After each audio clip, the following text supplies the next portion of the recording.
Here are 3 things that I wish I knew in my 20s. I'm 35 now, and I feel like if I would have known these things, that it would have made such a positive influence on my life and ultimately my future.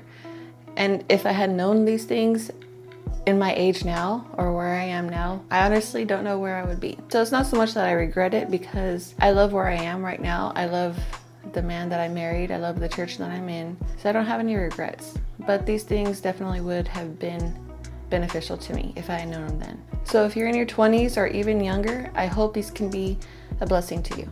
And keep in mind, these are in no particular order, but the first thing I want to mention is that you don't have to settle for where you are now. And this is not only for those in your 20s, even those of you that may be watching that are in your 30s, 40s, or even 50s. We don't have to settle for where we are now or even who we are now. If we don't like our circumstances, we need to learn to be honest with ourselves.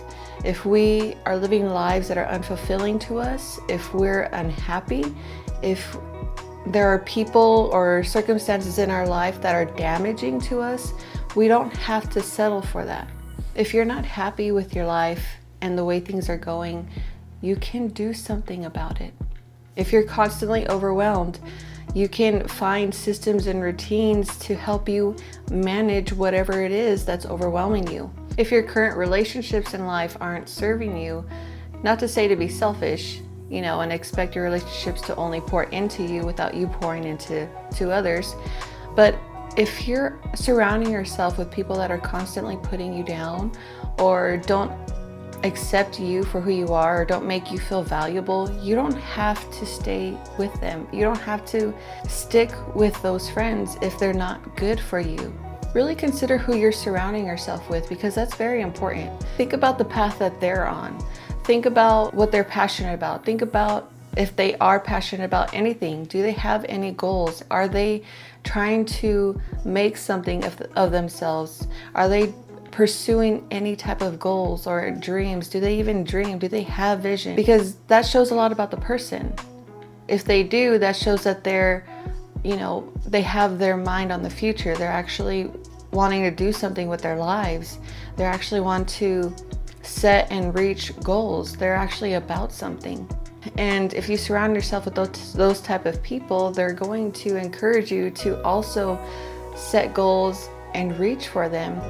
But because they set goals for themselves, they're not going to diminish yours. And what I mean by that is, when people set goals, it can feel very vulnerable to share that with others. So if somebody sets a goal, they're going to understand how vulnerable that can be. So if you share your goals with them, they're going to encourage you. They're not going to make you feel dumb. They're not going to make you feel like, you can't do it or you don't have what it takes. They're going to encourage you. They're going to be, the ones to support you and hype you up and, encourage you to keep going, encourage you to pursue it, and help you to believe that you actually can achieve that goal. That's who you want to surround yourself with. You don't want to surround yourself with people that tear you down, with people that make you feel less than, with people that aren't about anything, with people. You don't want to surround yourself with people with no ambition, with no desire to grow, because eventually you're going to conform to that. If you're surrounding yourself with people that are only concerned about partying and going out, their lives are going to revolve around that. I know from my experience, friends that I had in the past, that was our only objective. We worked to make enough money to support ourselves, right? So to pay rent, to make sure we had food, but the rest of our money went to alcohol and other things. It's so important to surround yourself with people that'll edify you, people that will push you, people that may even challenge you so you can get stronger in your beliefs and your views, your values. And if you don't have people like that in your life, you don't have to settle there. And my original point being, you don't have to settle. You don't have to settle in the relationships that you have. You don't have to settle for your current mindset or your current limitations. You can grow. You can change. You can improve. And if you're not the person you are now, you can become that person. Find out who you want to be and become that. The second thing that I wish I knew was that relationships aren't everything. And by relationships, I mean romantic relationship. So boyfriend, girlfriend type situation. That's something I'm noticing a lot with this generation, is that nobody can be alone for some reason. I've worked with a lot of young people, and relationships is always the thing that trips them up. But relationships are not everything. You're still young. You're still trying to figure out who you are. So how can you expect yourself to really know who you want for you? Who you want to spend, your life with, who you want to invest that time in, if you don't even know who you are yet. But the key here is not to focus on a relationship.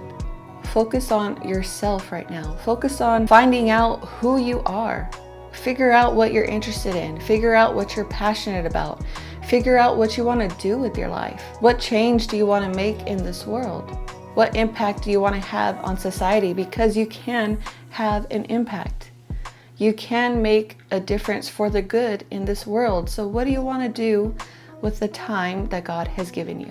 And once you figure that out, you can start pursuing it. While you're pursuing who you want to be, that's when I feel like you can really know who you want in your life, who is going to be good for you. Because ultimately, you're going to want a partner that's not identical to you, but that has the same interests, but more importantly, the same values that you do.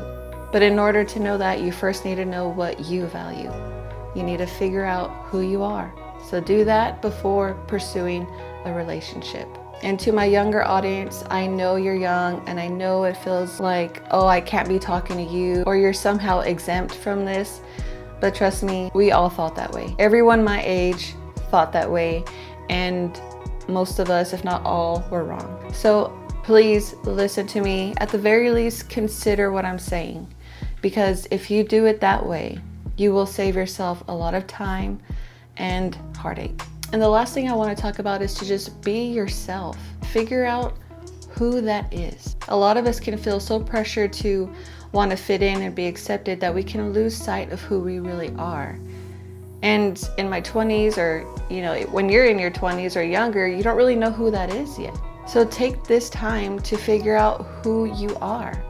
Like I mentioned earlier, what are you passionate about? What do you want to do with the time that God's given you? And let's take this a little further, because if you focus so much on fitting in and being accepted and not being true to yourself, not being authentic, you're gonna lose sight of who you are, but also your relationships, your friendships, and otherwise, your relationships are gonna be very shallow. And what I mean by that is, you're gonna be so focused on pleasing them that you're conforming to them, and your values and interests are gonna be ultimately put to the side because you're gonna value theirs over yours. But on the flip side, they're not gonna really know you because you're so busy trying to please them and conform to them that the real you isn't gonna show.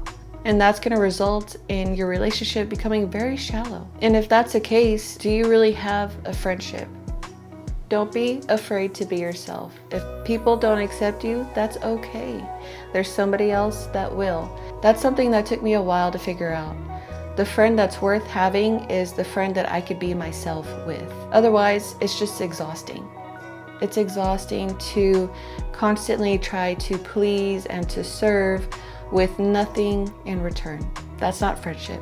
Real friendship is when I can be myself, you can be yourself, and we have a great time together. We accept each other, we build each other up, and that's what I want. But that can only come if I am myself. And once you're able to truly be yourself and be authentic, your confidence is then gonna grow.